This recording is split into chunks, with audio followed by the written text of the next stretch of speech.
Picture this. You're sitting at a dinner table on the coldest night of winter, surrounded by familiar faces, when you notice something wrong about the man sitting across from you. His breath doesn't fog in the freezing air. His plate never empties, though he never eats. And when you look closer, you swear you've seen his face before, in a photograph at someone's funeral years ago. What would you do if you realized that not everyone at your table was still among the living? In the remote villages of North India, where ancient folklore warns of spirits called Chalawa, who wear the faces of the dead to enter homes uninvited, one wealthy family is about to discover that some guests should never be welcomed, especially on nights when the temperature drops below freezing and the darkness seems hungrier than usual. The story I'm about to share with you happened just last winter, in a place where electricity barely reaches and old traditions still hold power, where a family trying to forget a recent tragedy decided to host a feast that would become the most terrifying night of their lives. As relatives and neighbors gathered in the courtyard, wrapped in shawls against the bitter cold, an extra man appeared at the edge of the gathering.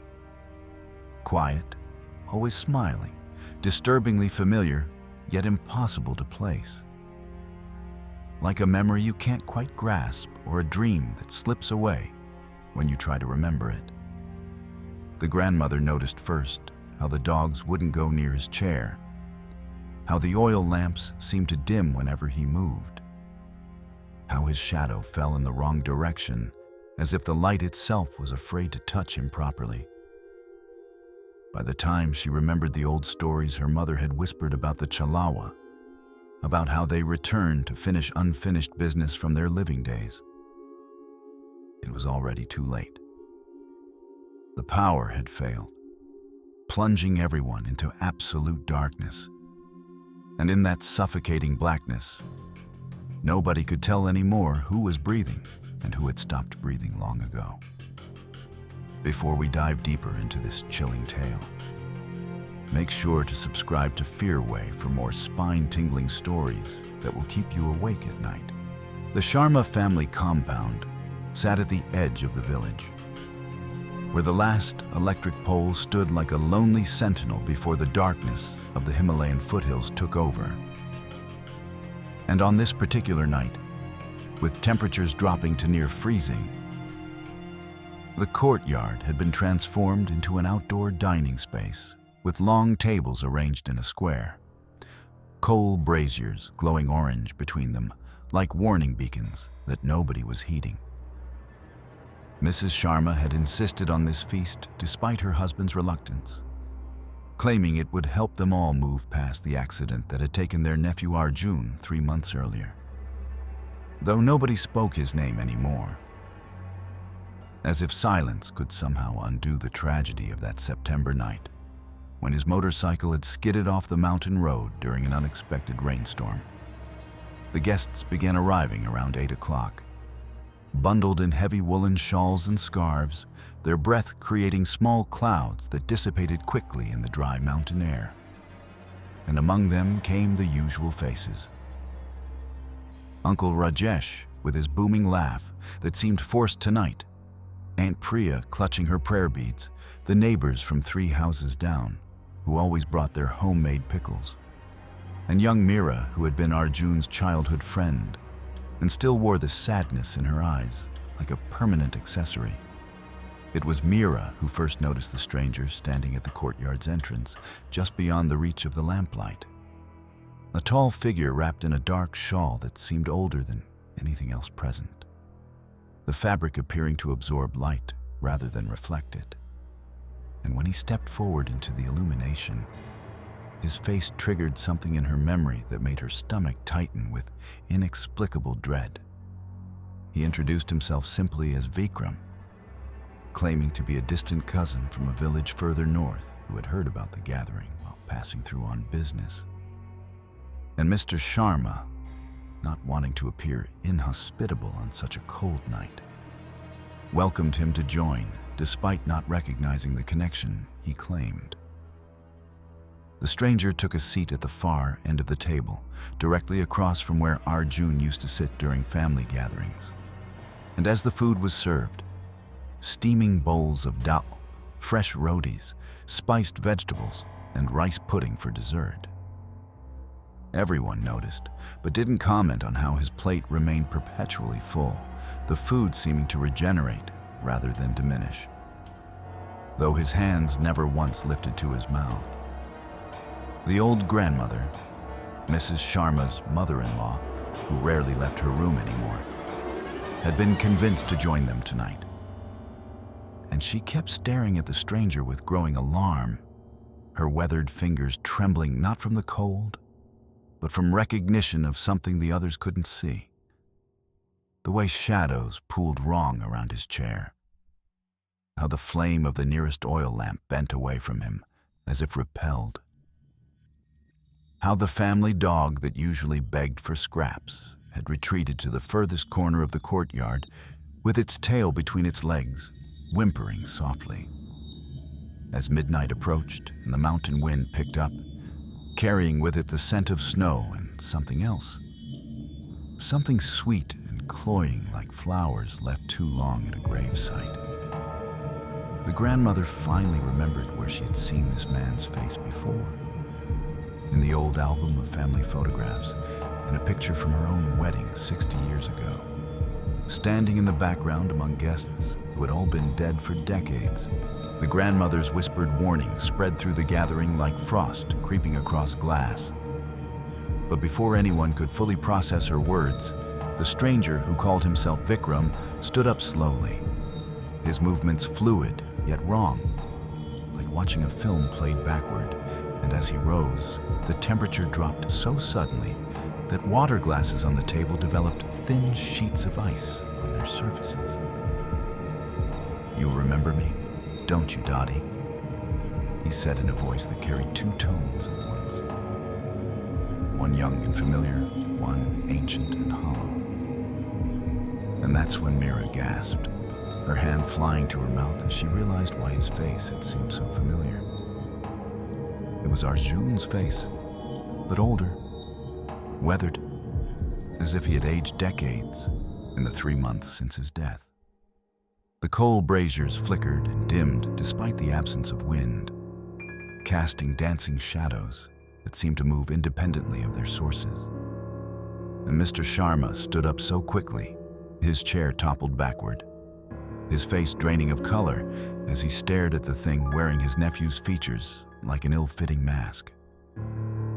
"This cannot be," Mrs. Sharma breathed, clutching her husband's arm. But the grandmother shook her head slowly, her voice cracking as she recited the old warning her own grandmother had taught her. "When the Chalawa come, they wear familiar faces to enter where they're not welcome. They come to collect debts unpaid, promises broken, or to finish stories that death interrupted too soon." The stranger's smile widened unnaturally, stretching beyond what human muscles should allow, and he began walking around the table counterclockwise, each footstep leaving frost on the ground. And as he passed each guest, they felt a chill that went deeper than skin, deeper than bone, settling into their souls like ice forming in their veins. Uncle Rajesh tried to stand, but found himself frozen in place, his booming laugh now trapped in his throat as a silent scream, while Aunt Priya's prayer beads shattered one by one, each bead turning black before crumbling to ash between her fingers. The stranger stopped behind Mira's chair, placing hands on her shoulders that looked solid but felt like winter wind given form. And she remembered suddenly the promise Arjun had made to her the night before his accident, that he would return for the feast, no matter what happened, that he would be there to celebrate her engagement announcement that she had planned for tonight but hadn't yet made. "You called me back," the thing that wore Arjun's face whispered, its breath carrying the smell of wet earth and funeral incense. "Every night you stood at the accident site, every tear you shed on that mountain road, every prayer you whispered for one more chance to say goodbye. You opened the door that should have stayed closed. The lights in the courtyard began failing one by one, starting from the edges and moving inward like darkness devouring a photograph. And in those final moments of illumination, the guests saw that the stranger wasn't alone anymore. Shapes were emerging from the shadows beyond the courtyard walls, figures wrapped in burial shrouds, faces they all recognized from funeral pyres and memorial photographs.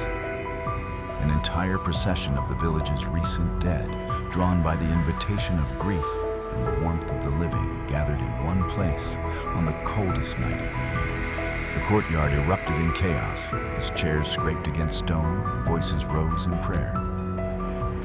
But the darkness was absolute now, thick as burial cloth. And in that suffocating blackness, the guests could hear footsteps multiplying, surrounding them. The sound of bare feet on frozen ground mixed with the rustle of funeral shrouds dragging across the courtyard tiles. Mr. Sharma fumbled for his phone, but the screen remained dead. The battery drained instantly, as if something had consumed all the electricity in the air.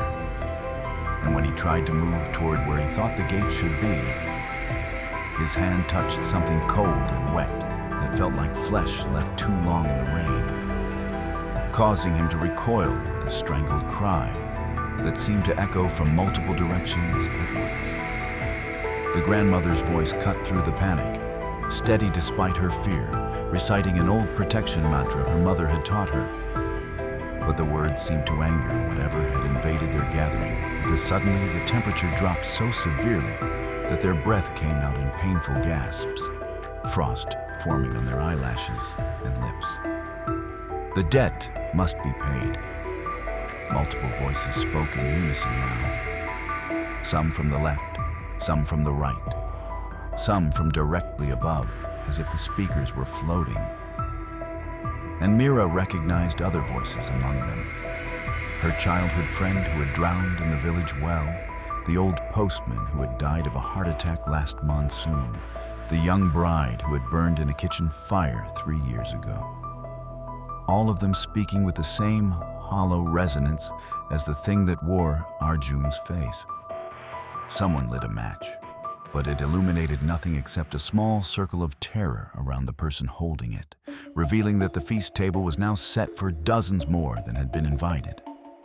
Empty chairs filled with shapes that shouldn't exist, forms that wavered between solid and smoke, faces that were simultaneously familiar and alien, as if death had stripped away everything human except the basic template of features.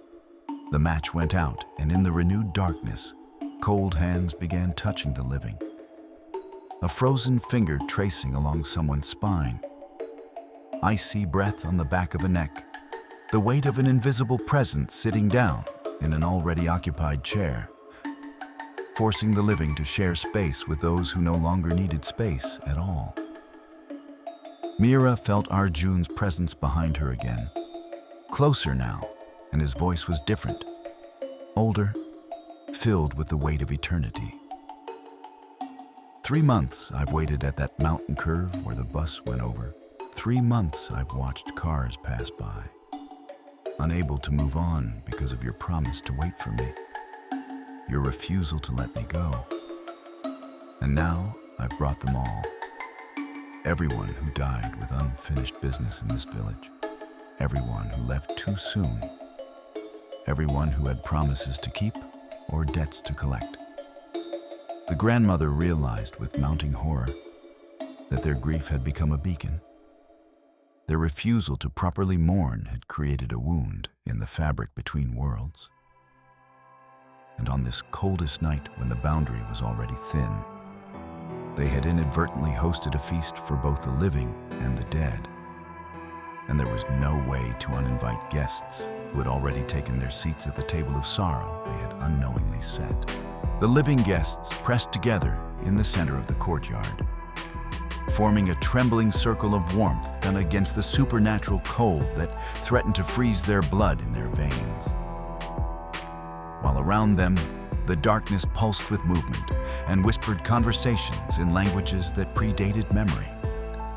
The dead speaking of debts and promises, of love that wouldn't let go and hatred that couldn't forget. Mrs. Sharma clutched her youngest daughter close, feeling the girl's tears freeze on her cheeks, and through the absolute blackness, she could hear her husband trying to reason with the entities surrounding them, offering money, property, anything if they would just leave. But laughter rippled through the invisible crowd, not cruel laughter, but something worse. The patient amusement of those who had all of eternity to collect what they were owed. The grandmother's prayers grew louder, more desperate, switching between Sanskrit and the local dialect, invoking every deity and protection she could remember. But her words seemed to dissolve into the frozen air, and she realized with growing despair that the sacred had no power here because this wasn't evil. It was consequence, the natural result of hearts that couldn't let go and spirits that couldn't move on. Meera felt Arjun's presence circling the group like a cold current in dark water. His voice now coming from all directions, explaining how every tragedy in the village had created another link in the chain that bound the living to the dead. Your cousin who refused to forgive his brother before the accident. Your neighbor who died waiting for her son to return from the city. The children who perished in the flood still searching for their parents. We're all here because you, the living, won't release us, won't perform the proper rites, won't speak the words of farewell that would free us from this endless waiting. The temperature continued to plummet until ice began forming on the feast table, the untouched food crystallizing into grotesque sculptures of frozen meat and rigid vegetables. And through the darkness came the sound of chairs being pulled closer, the dead taking their places among the living, as if this was the reunion they had all been promised but never received. Someone tried to run, but collided with something solid yet yielding, like a wall of compressed snow that breathed and whispered. And their scream cut off abruptly, as if they had been pulled into another realm entirely, leaving only the echo of their terror hanging in the air like frozen breath. The grandmother suddenly understood the terrible truth. The Chalawa hadn't come to harm them, but to complete them, to force the living to finally acknowledge the dead they had been trying to forget, to sit with them one last time and speak the words that should have been spoken at graves and funeral pyres. The admissions of guilt, expressions of love, and most importantly, the permissions to leave that would break the bonds, keeping these spirits tethered to a world that no longer had room for them. As if responding to her realization, a faint glow began emanating from the center of their circle. Not warm light, but the cold phosphorescence of decay, revealing the true horror of their situation. They weren't surrounded by monsters, but by mirrors, each spirit wearing the face of someone they had failed to properly mourn, failed to release, failed to forgive.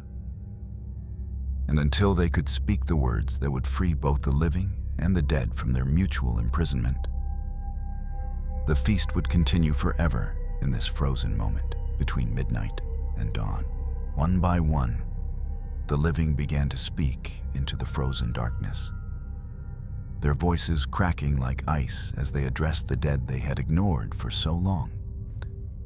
Mr. Sharma confessed to his brother's spirit that he had taken the land that should have been shared. Mrs. Verma wept as she apologized to her mother-in-law for the harsh words spoken before her death. And young Rajesh admitted to his childhood friend that he had been driving the motorcycle the night of the accident, but had let everyone believe otherwise. Each confession seemed to warm the air slightly, though the temperature remained deadly cold. And through the phosphorescent glow, they could now see the spirits more clearly. not as the monsters they had feared, but as the wounded souls they truly were, bearing the marks of their deaths, yet also radiating a terrible beauty, like snow sculptures carved from grief and longing. The grandmother, her voice steady now despite her terror, began the ancient ritual of release she had learned from her own grandmother, speaking the words that acknowledged the dead's presence while granting them permission to leave. You who were loved, you are remembered. You who were wronged, you are forgiven. You who linger, you are released. Go now to where the living cannot follow, and may you find the peace that eluded you here. Arjun's form solidified before Mira. No longer the handsome cousin she remembered, but something between states, his features shifting like smoke. And he reached out one translucent hand that she knew would freeze her heart if it touched her skin. Yet she didn't pull away as he whispered, "Say it. Say you forgive me for choosing death over the shame of bankruptcy. Say you release me from the promise to always protect you. Say goodbye properly this time." Through tears that turned to frost on her cheeks, Mira spoke the words he needed to hear, watching as relief transformed his ghostly features, and one by one, around the courtyard, similar scenes played out as the living finally gave the dead what they had come for. Not revenge, but recognition. Not terror, but truth. Not eternal bondage, but the freedom to finally leave this plane of existence. The feast table began to crack and splinter as the ice melted rapidly, the food turning to ash and dust as if decades were passing in seconds. And the spirits started to fade like breath on a mirror, their forms becoming less substantial with each word of release spoken by their living relatives, until only Arjun remained, standing at the edge of the light. "There's one more thing," he said, his voice now barely a whisper carried on the winter wind. "The Chalawa don't just come when called by unfinished business. They come as warnings. And I wasn't the only one who answered tonight's summons. Look carefully at your gathering and ask yourself who among you has been unusually quiet, who hasn't spoken a single word of release, who sits so still they might already be frozen." The family turned to examine each other in the dim glow, and their blood ran cold as they realized that young Priya, the daughter who had discovered her uncle's body months ago, sat motionless in her chair, her eyes open but unseeing, her skin blue with cold, and they couldn't remember the last time they had heard her voice or seen her breath fog in the freezing air.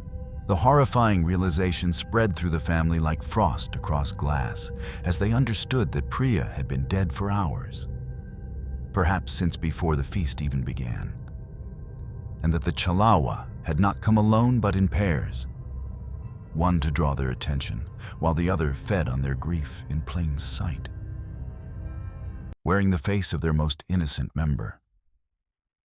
As Arjun's form finally dissipated into the winter wind, with a sound like breaking glass, the grandmother rushed to Priya's frozen form, her ancient hands trembling as she felt for a pulse that had long since stilled.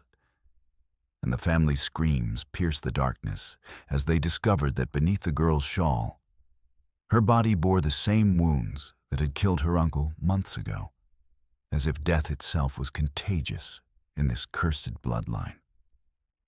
The power suddenly returned, flooding the courtyard with harsh electric light that revealed the true horror of their situation. The feast table was covered in funeral offerings rather than celebration food. The decorations were memorial wreaths, and every surface was coated with a fine layer of ash that might have been snow or might have been something far worse. In the distance, the village dogs began howling in unison, a sound that the locals knew meant the boundary between worlds would remain thin until dawn. And as the family fled the courtyard, they left behind 2 empty chairs that would never be filled again. understanding now that some feasts are not meant for the living, and some stories have no happy endings. Only warnings for those who still have time to heed them.